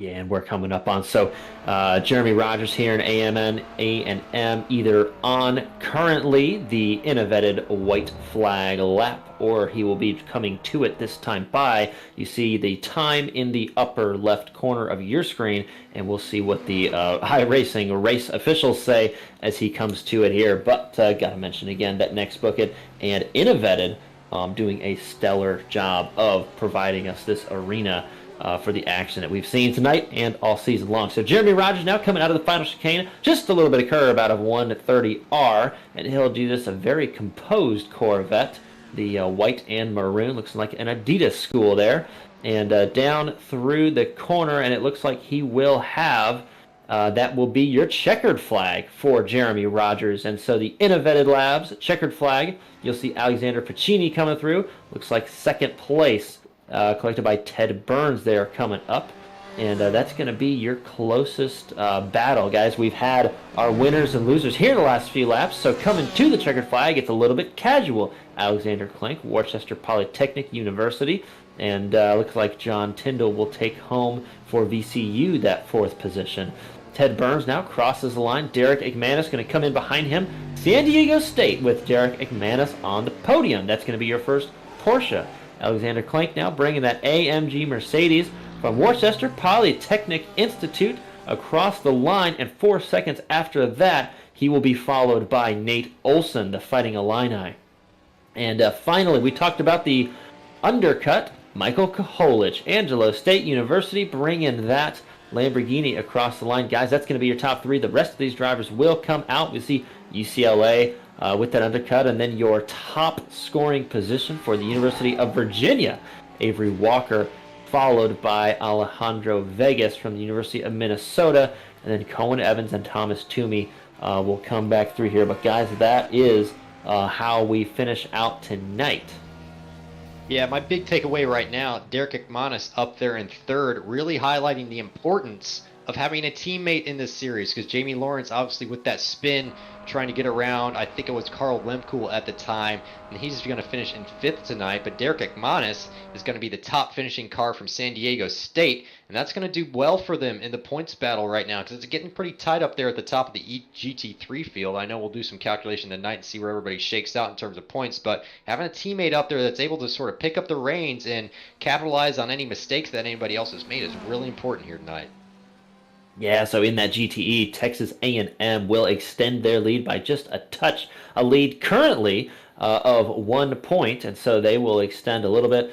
But guys, talking about teammates, normally Thomas Toomey puts on the top spot for the University of Virginia, but tonight it was Avery Walker for Virginia. And we've seen Connor Green in here from Virginia as well, so having a couple members in certainly provides benefit to the group, and we'll see that there. So guys, starting to take it now behind pit lane, and Jeremy Rogers will make a special trip to victory lane. And Jeremy Rogers joining us up here in the booth now, and what a run for the Texas A&M team, Jeremy. And talk to us through the track. We saw a lot of guys have trouble in certain corners, maybe get on a curve, maybe spin it out. Talk to us about keeping the 112 car straight all night long. I don't know. I didn't really see that much of it. On the first lap, I just looked up and saw a black car spinning out. That curb, the car tends to bottom out, so you can spin it pretty easily on that one. But fortunately, I didn't do any of that tonight. So did you have the strategy planned out pretty well? It looked like you're just sort of able to extend your lead up to, I saw at one point, a 20, maybe 25-second lead over Ted Burns there. Was that sort of your plan, just kind of keep it in front there, not have to worry about anything by the time you get to the pit stops, and just be able to take your pit nice and easy and then exit nice and clean and kind of carry that race there to the end? Yeah, I mean, that I did not think that I was going to be faster than Ted. That almost never happens, but that was strategy in mind. I was going to try and stick to it unless I caught just a giant wad of traffic that made sense to pit in front of. And really, I was just keep it clean. I got very lucky this race. Well, luck and skill combined for the top podium spot. Congratulations. We didn't expect to see such a dominant performance from the Corvette. Tell us how you settled on that car and how you set it up for this track. I settled on this car because the Ford wasn't used for this season, and I had the Corvette already from running Sebring with it, so that was pretty much it. As far as setup, I kind of set it up like a V8 supercar. I'm kind of tight in, but really loose on throttle. That's Talk normally what about I've tried wheeling it. with V8 supercar. Seemed to work out quite well for you here tonight, and like we said, just running away from Theodore Burns there at the end. So that's got to feel good for that Texas A&M group. But Jeremy, the floor is yours. Anyone you want to give a shout out to before you head to InnoVetted Labs Victory Lane? Yeah, I'm really excited to be here. I was really bummed after last week, so my shout out is to Carl Limcool, who actually sought me out after last week and like gave me a pick me up because I was pretty bummed after last week, and glad it worked out this week. A workout indeed. Congrats again on that win, and I'm sure it's not the last time we're going to be talking to you. Thanks, guys. Have a great night. You as well. That was Jeremy Rogers, your alumni winner here tonight. And now we switch it on over to the student grouping and Alexander Klink, a name everybody knows and loves here if you watch the CIL. Back in the winner's circle again, but not without any excitement. Alex, we saw you involved in an incident about 15 minutes into the race. Talk us through that one. Yeah, 130R on the exit. There's just this curb that it must be some iRacing, some weirdness, I assume. And it caught both myself and Nate out, and it's just you get on that curb with any sort of steering angle, and it's like the car's on ice. And yeah, we both just had some bad luck with that. It's like you really can't do anything once it starts to go there. So Did you think you kind of lost the race at that point? Because you dropped back a good number of positions when that happened, but you were still able to regain those and then execute a pretty good pit strategy and then make your way to the win. So what was your thoughts at that point when and battling the traffic all the way back through? yeah, I mean, I was definitely not thinking that I was going to really be able to win without some luck, which is luck was on my side. But yeah, this track it's hard to pass on. There was, like you said, there was like 3 or 4 cars ahead of me at least, and somewhat of a gap. And everyone was really fast to the front again. So I was like, well, let's see what I can do from here. But yeah, it was lucky for me. Unlucky for some of the other guys. I know there was some unfortunate incidents, so that's a shame for them. Yeah, so it looks like you have won the Lamborghini Cup in a Mercedes. A lot of Lamborghini entrants out there, but you got it done. So tell us, did the front engine help? Did it hurt? Did you manage the tires differently? How do you picture that? The Merc has it seems really fast in those like medium to high speed corners, I thought. One spot where it just gets killed by the Lambos is like the chicane and the hairpin exit. That like mid engine, weight on the rear tires really helps them get the traction out of there. But yeah, the car was good. The tire wear wasn't too bad. And I think overall, I was pleased to make the car work. I think, everybody's running the Lambo for a reason. So I'd like to see what I can do with the Mercedes. Definitely. Well, it's fun watching you pick your way through the field, especially in that car tonight. Alex, another win for you. Anyone you want to give a shout out before you head to the InnoVetted Labs victory lane? Um, Shout out to the curb for hurting me, but hurting Nate more. Shout out to you guys and everybody who's racing. It looks like we have a great field every week, every 2 weeks now, and it's just really exciting to see everything grow. So thank you. Absolutely. Well, thanks for putting on a good show for us, and I'm sure we're going to talk to you again soon. So that was Alex Klink, your student winner, and I tell you what, week in and week out, we always hear from this guy, and tonight, one of the most energetic that we've heard of, and hard not to be energetic after that run back through the field, right? Yeah, at a situation like that where you think the race is lost and then you come back to win, it's hard not to be excited. So great to see him expressing a little bit of enthusiasm there and having a good time out there with guys like Nate Olson and everybody else who was battling. So joining us up in the booth now is Nate Olson in that Illinois machine. And Nate, we saw a little incident there about 15 minutes in, and you just stayed out of it, led the way for a while, and then went for the undercut. Talk us through your pit strategy here tonight. Yeah, so my original strategy was just going to go as long as I could, try and keep as light of a fuel load as possible throughout the race. But what ended up happening was that my little spin got a meatball flag after that, and was pretty much forced to pit. It was kind of crab walking into the pits, and so I was kind of lucky I was so close, and it was late enough in the race where I could stop and get enough fuel for the end. Yeah, well, you're able to execute that and somehow managed to work out to your advantage too, which was very nice for you.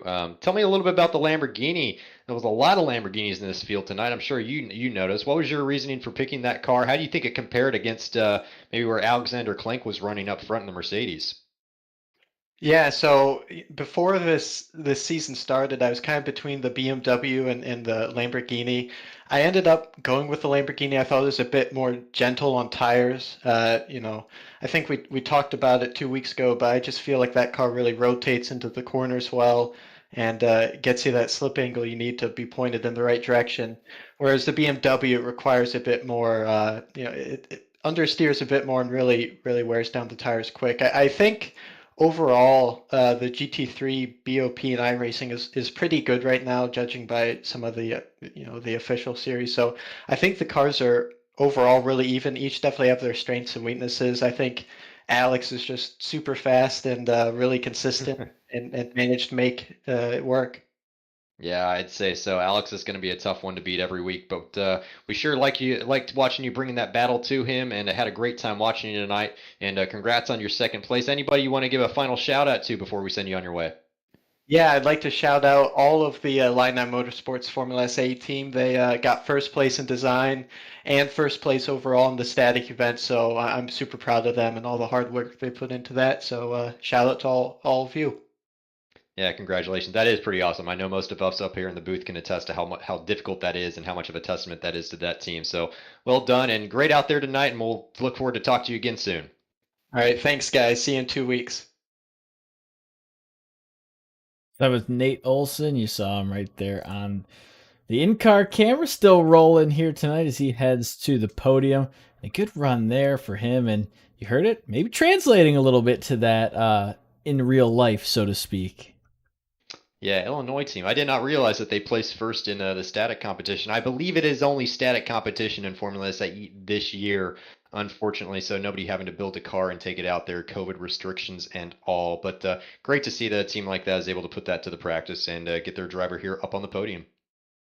Definitely. And another driver on the podium, we flip back to the alumni side. It's Ted Burns from Wisconsin. And Ted, we saw a couple little spins. You're able to keep the car off the wall and keep it in second place for most of the night. Talk about trying to run down Jeremy Rogers after a couple of those. Did you think you had it, or was this track just a little too tough here tonight? Yeah, I was fighting the car all night. I was trying to keep up with Jeremy at the beginning there, but he was setting a great pace and he was extremely consistent. So hats off to him for that performance. I didn't think I had a shot at catching him. I was just trying to keep the car pointed forward. I didn't have anywhere near as much practice as I'd like coming into the race, and I threw about 5 or 6 blind setup changes at the car right before the race. So I was just hoping to make it to the end. So I was kind of actually happy I only had 3 spins throughout the race. Yeah, how did you find the balance, or maybe what led, if you can explain to the viewers watching, is it a understeer into the corner? Is it an oversteer? Is it a little bit of snap response from the car, or is it the Ferrari specifically with the mid-engine that makes that tricky? Yeah, I was kind of fighting, I guess, 2 different characteristics, which is kind of difficult. When I was going a bit slow into the corners, I had quite a bit of understeer and push, which was pretty manageable. But then as soon as I started really pushing the car in, it really landed on the nose of the car, and the rear end just lifted up and would walk itself right around. So it was kind of 2 exact opposites. And then if I was trying to ride the line right in between the two, it was very almost like floaty, and I couldn't quite get the car to take a set and the suspension to settle at all. So I was really forcing myself to try and underdrive the car the entire time, which just to try and be consistent and stay on track, which obviously wouldn't lead to any great lap times and trying to chase Jeremy down. So I was just trying to hang with him and hope he caught traffic at a wrong point or made a mistake. But he had a fantastic run tonight. Yeah, and through that, looks like Wisconsin. You'll be moving them up a little bit in the standings and closing down that gap to P1 in the championship as we go into round 4, Road America in 2 weeks. So congratulations. Sounds like you earned it tonight, but earn it you did. Congrats on P2. Thank you very much, guys. It was a lot of fun. Glad to be out here again. Always love watching you put on a show. Anyone you want to give a quick shout out to before we send you on your way? I'd like to thank Sam for making this awesome Wisconsin racing paint scheme on the car. I think it looks great out there on track. I hope you guys like watching it. I'd like to thank all you guys up in the booth putting on a great broadcast. Look forward to going back and watching it back here in a couple minutes over beer tonight. And thanks for everyone coming out and making this such an awesome league with great participation every single week. All right. Well, always fun watching you put on a show up there at the front of the pack, and I'm sure it's not the last time we'll be talking to you up here in the booth. So, Ted Burns, take it easy, and we'll talk to you again soon. Thanks. See you guys soon. Ted Burns in the 081. You heard a shout out to his teammate Sam Roslansky in that 82 down there in the students, finishing 11th in the student category. Now, up into the booth is going to be our third place student finisher, and that's Michael Koholich from Angelo State, joining us in the number 4 machine. And the number 4 finished number 3 tonight, but not after a little excitement. Michael, we saw you up there at the front, then we saw the undercut. Walk us through your pit strategy here in this race. Yeah, I was up front for a little bit. And I think early on Alex made a mistake, brushed the wall a little bit, but he ended up being okay. So I was leading for what was it, like 2 or 3 more laps, and then apparently it wasn't shown on the replay, but one of the GTEs came up behind us and actually punted me off, and that's how I ended up down in third. And so once I ended up in third, no, I was down maybe fourth, fifth, sixth. I made a couple passes, and then I caught up to the 4th place finisher. What was his name? Sean. And I couldn't quite get past them, but I knew I was faster, so I went for the undercut, and it worked out just perfect. I'm sure you saw it. He came right out of the pits right as I was there and got it done, ran away. Yeah, well, I'll tell you what, it was. We did capture that through the S's and a lot of excitement. And so, two questions. You can. What were your emotions as you saw yourself come out just ahead of the UCLA machine as Sean Volandia exited pit road? And over the course of the race, you talked about it. Did you find yourself having to manage your emotions? Well, when he came out of the pits and I saw that I was gonna pass him, I was just so relieved, because I was battling before, and then I made the dicey pit stop, kind of ran into GTEs a little bit, and so I was just hoping and praying that I would come out in front of him, and I managed to be fast enough to do that. So I was so relieved. I felt almost vindicated, and yeah, definitely when I got hit out of the way by the last place GTE that is the same speed as me in a faster class car, I definitely had some emotions there. I don't really know what he was doing. He ended up on the same lap as me at the end. I was very angry, very angry.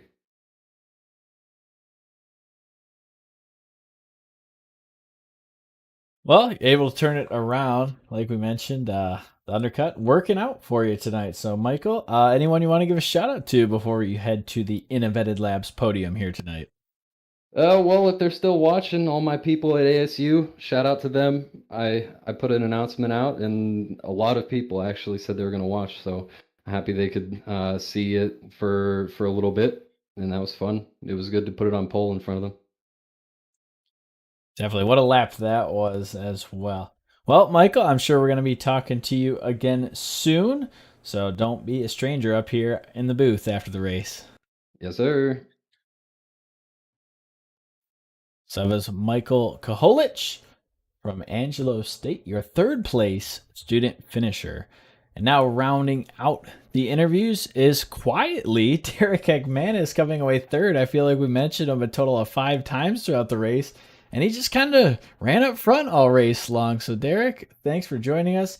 Talk us through the race. We heard a couple guys struggle with consistency. What did you feel here tonight? Yeah, I definitely can get kind of behind that. I mean, I feel like I ran a pretty consistent race. Definitely wasn't. I knew I wasn't going to be on pace with Teddy or Jeremy. So my main focus was just keep it cool and collective and just try not to make mistakes. And yeah, I felt like I did that. I had a few slip ups, but nothing too costly. So yeah, I felt pretty consistent. Consistent race. The Porsche felt really hooked up and good on this track. So that was good. So talk to us a little bit about the importance of having a teammate on this track. So you being the top finishing SDSU machine are going to help add to that points total in the championship battle for the overall team victory. So about the dynamic between Jamie and you, I would imagine Jamie kind of owes you a beer after this one. Well, I think I owe him a few more than he owes me, but yeah, no, it's definitely cool having a teammate, and we're always right up there with each other. It was unfortunate that he had that little spill right at the beginning, but he did a fantastic job making his way. A good recovery race for him, still getting us some points, so that was good. All right, yeah, well, solid run there. I think that might be as your first podium tonight. Yep, that is my first podium for the season, so hopefully it's not the last. Well, congratulations to you, sir. Represented SDSU tonight very well. So anybody you want to give a quick shout out to before we send you on your way? Yeah, big shout out, of course, to you guys for making this happen. NextBookIt and all the other sponsors, the fans, all the racers, and then, of course, my teammate for always keeping me entertained and pushing me in voice chat. Yeah, well, thanks for going out there and putting on a great show for us. We hope to see you back up there on the podium soon. Yep, thank you, gents. See you guys in 2 weeks. All right, and that was Derek Ekmanis finishing third in the alumni category. So before we hit the final results from here at Suzuka, we're going to turn it over to the good folks from NextBookIt and be right back for the final grid.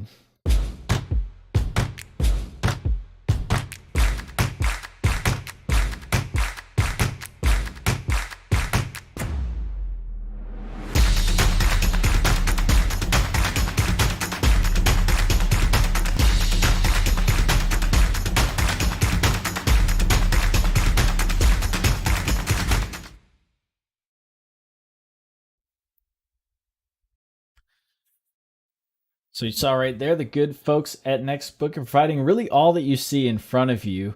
They're providing funds for the drivers to be on the track. They're providing the overlays in conjunction with InnoVetted Labs. And what a good looking broadcast it has turned into. So thanks to the good folks at NextBookIt. And remember, if you create an account with them using the code CIL2021, that's CIL2021, they will donate $5 to that CIL scholarship fund, and that's going to help put more racers on the track, more drivers in and out weekly. So as we look at the final results here from Suzuka, Jeremy Rogers coming away first overall and first in the alumni category. You'll see the alumni with the red dash next to their position and the students with that green slash next to their position. Teddy Burns coming away second from the University of Wisconsin. Derek Ekmanis finishing third from San Diego State. John Tyndall from VCU finishes fourth. Jamie Lawrence from San Diego State in fifth. Nick Trollman from Cal State Long Beach finishing sixth. Rahul Bellini from Michigan Tech rebounds to finish seventh. Alexandre Pacini from Santa Maria Federal University finishes eighth. And Alexander Klink, the first of your students, overall ninth, first in his class. Nate Olson finishes 10th overall from Illinois. Nathan Kuhl from Bemidji State finishing 11th. Michael Koholich from Angelo State, finishing 12th, and the UCLA driver Sean Valendia rolls in 13th. Carl Lemkuhl from St. Louis University pulling in that 095 car 14th, and Avery Walker from Virginia in 15th. Alejandro Vegas from the Minnesota Twin Cities finishing 16th. We saw them with that new logo for their motorsport club up there in St. Paul and Minneapolis.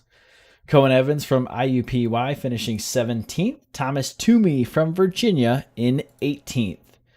Finishing out your grid, Alex Jensen from Embry-Riddle finishing 19th, and Jacob G. Watson all the way from down under in Australia finishing 20th. Sam Ross Lansky, the other Wisconsin driver, finishes 21st.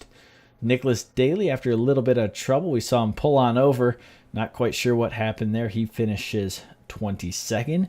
Maximilian Bowie from USC in 23rd. Scott Ratliff in 24th from Pittsburgh State. Walker Harold from Abilene Christian University in 25th. And Amelia Rivas from the University of Michigan rounding out your field in 26th.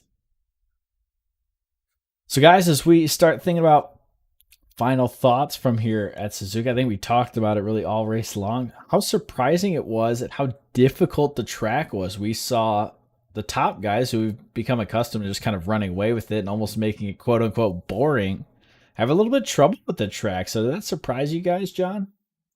Yeah, I'm a little bit surprised by that. I think some of these guys were caught out by a little bit hotter track temp than what they might have been expecting. So that'll provide the cars less grip and heat the tires up to a point where they don't give as much grip overall. So maybe they were caught out a little bit by that. But, outside of that, I'm still kind of surprised to see some guys, especially guys like Clank, sticking it on the outside of 130R and finding that ice out there, as he mentioned, and having the car spin, and Nate Olson doing the same thing. So, yeah, a little bit surprised by that. But, Josh, the one thing that I'm really happy that we got to see tonight is a good amount of overtakes. That's one of the things that we don't get a lot of when Formula One comes to Suzuka is opportunities to overtake because of the nature of Formula One cars and requiring a lot of downforce. They can't follow through the S's, so they can't make a lot of overtakes. But there was no shortage of that tonight.